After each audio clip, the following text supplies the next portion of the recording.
La Escuela de Mecánica de la Armada, que fue el principal escenario de torturas y asesinatos durante la dictadura militar argentina, ha pasado a manos civiles, destinada a albergar un instituto de derechos humanos.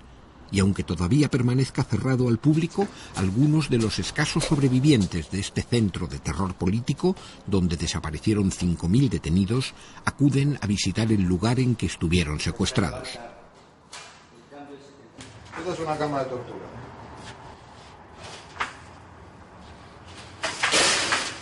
Entretanto, los autores de aquellos crímenes continúan paseando impunemente por las calles, sin que la justicia jamás les haya exigido cuentas por el sinfín de atrocidades que cometieron.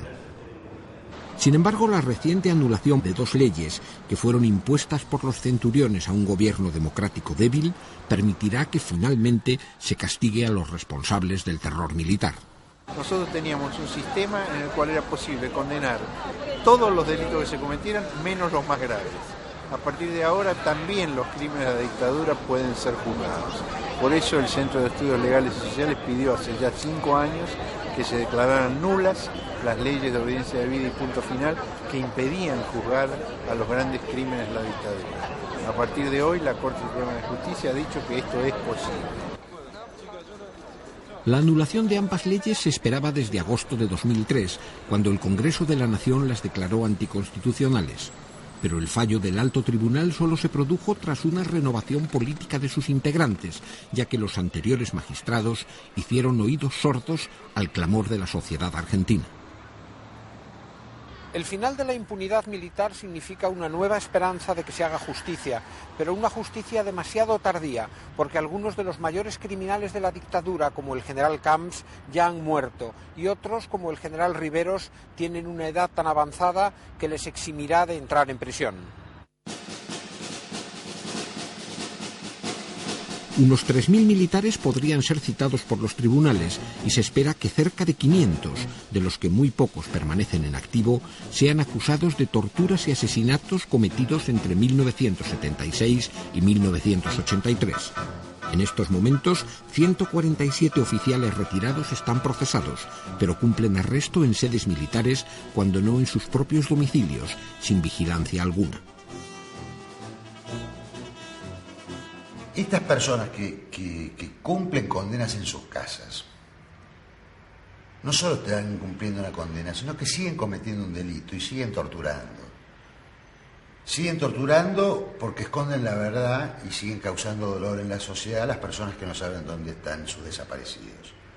Siguen cometiendo delito porque con su silencio siguen colaborando con quienes han robado la identidad de otros, el origen y la historia de aquellos que eran los chicos, los niños, robados por la dictadura. Entonces ellos con su silencio siguen colaborando con aquellos que sustrajeron a esos niños. Entonces, por más que uno tenga 70 años, no tiene el derecho de seguir delinquiendo y seguir causando dolor en la sociedad desde su casa. Las locas de Plaza de Mayo, como los militares denominaron a las madres de los desaparecidos que hicieron frente a la represión, continúan manifestándose cada semana ante la Casa de Gobierno. Envejecidas pero incansables, han aprendido a desconfiar de los poderes del Estado al cabo de 27 años exigiendo justicia. Va a haber muchos juicios, miles de juicios se van a abrir, todo el mundo se va a presentar.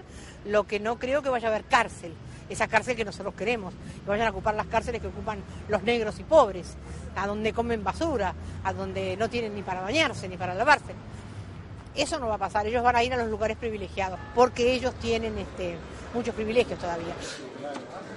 La mayor preocupación de los oficiales en activo está en la congelación salarial que sufren, pero el aumento de sus sueldos chocaría con una opinión pública adversa. Para cambiar de imagen, los militares organizan seminarios sobre derechos humanos y manifiestan su acatamiento de la anulación de las leyes de impunidad. La división de poderes es esencial y somos muy respetuosos de las decisiones que toman otros poderes. Eso es lo que yo le puedo manifestar en estas instancias que estamos viviendo los argentinos. Somos muy respetuosos, la Armada Argentina, toda su gente, de las decisiones del Poder Judicial. Sin embargo, un profundo malestar se deja sentir entre los militares retirados, que continúan organizando actos de homenaje a los caídos en su despiadado combate contra la guerrilla urbana y aún insisten en justificar sus antiguos crímenes de Estado. Lo único que se hizo en aquel momento fue aplicar la doctrina. Y la doctrina preveía todo lo que hoy se está condenando. Desde la tortura, desde la detención, hasta eventuales ejecuciones. Eso era todo absolutamente legal. Después de actuar, es muy difícil dormir tranquilo. Porque cuando uno tiene que matar a un semejante, herir a un semejante, maltratar a un semejante, es muy difícil que uno pueda decir, bueno, hoy me voy a dormir con la conciencia del deber cumplido. Algunos abogados de los militares anuncian que estos reconocerán sus responsabilidades, desvelando las normas que establecían el aniquilamiento físico como método oficial de represión política. Con ello intentarían culpar a los gobiernos democráticos de haber ignorado la vigencia de unos reglamentos secretos a los que Informe Semanal ha tenido acceso. Los reglamentos militares que se aplicaron en la guerra contra el terrorismo nacen en el año 1968. Se mantuvieron ocultos hasta ahora, siguiendo la estrategia que yo denomino de la negación y el silencio, lo que ha sido un tremendo error de las Fuerzas Armadas, pero lo que más llama, digamos, la atención es que recién fueron derogados a partir, con efecto del 1 de enero del año 1998, es decir, ayer, con lo cual los gobiernos constitucionales no pueden aducir que esto lo desconocían. La última esperanza de las víctimas de la represión es que también aparezcan otros documentos secretos procedentes de los archivos militares que aporten datos sobre el destino de 30.000 desaparecidos. Si podemos acudir a esos archivos, podemos verlos, podemos leerlos y podemos investigar con esos archivos que están escondidos, vamos a saber el destino de nuestros padres, de familiares, aquellos que están desaparecidos, y también vamos a saber con quién fue cada hijo que han robado y que se lo ha entregado a una familia militar o una familia vinculada a las fuerzas represivas de este país en los 70. Juan Cabandier consultó el banco de datos genéticos de las abuelas de Plaza de Mayo y se convirtió en el penúltimo de los 78 niños secuestrados por los militares que ya han recuperado su verdadera identidad. Aún quedan otros 400 por localizar.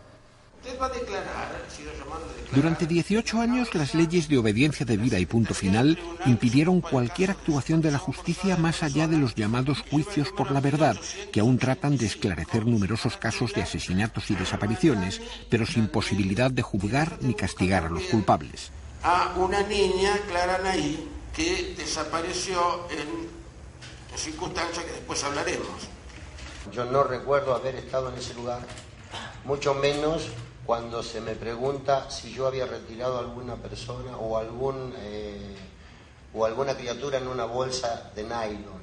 Ahora los tribunales argentinos podrán enjuiciar a una legión de criminales uniformados, pero para que su actuación ofrezca garantías de eficacia, serán precisos cambios profundos en el aparato de la justicia y en la mentalidad de muchos de sus integrantes. Nosotros, como Comisión Provincial por la Memoria, le presentamos al presidente Kirchner un proyecto de ley.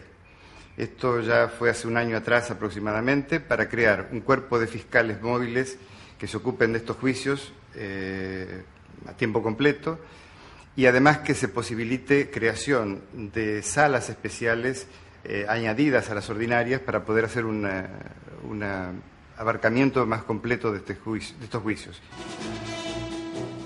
Muchos de los jueces fiscales en activo fueron nombrados durante la dictadura y facilitaron la represión con su actitud pasiva. Pero el mayor obstáculo para que se haga justicia está en el tiempo transcurrido, ya que la mayoría de los crímenes cometidos por los centuriones datan de hace más de 25 años, lo que ha permitido que desaparecieran pruebas y documentos. Bueno, no se puede preguntar si es tarde para hacer justicia. Yo contestaría con una pregunta. ¿Fue tarde para juzgar a Eichmann por los crímenes del Holocausto? ¿Fue tarde para juzgar a Klaus Barbie por crímenes parecidos? Yo creo que no, que tal vez, visto desde la historia personal de cada uno y de las víctimas que reclaman justicia, sus familiares, puede parecer un largo tiempo.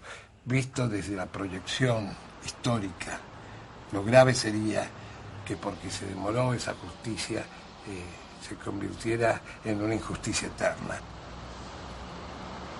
Las investigaciones para recuperar la memoria histórica han llevado a excavar donde estuvieron algunos centros de exterminio de la dictadura, como el Club Atlético, por donde pasaron más de 1.500 detenidos, de los que ya se ha identificado a 208 desaparecidos. Desde ahora existe la posibilidad de que, además de historia, se haga por fin justicia.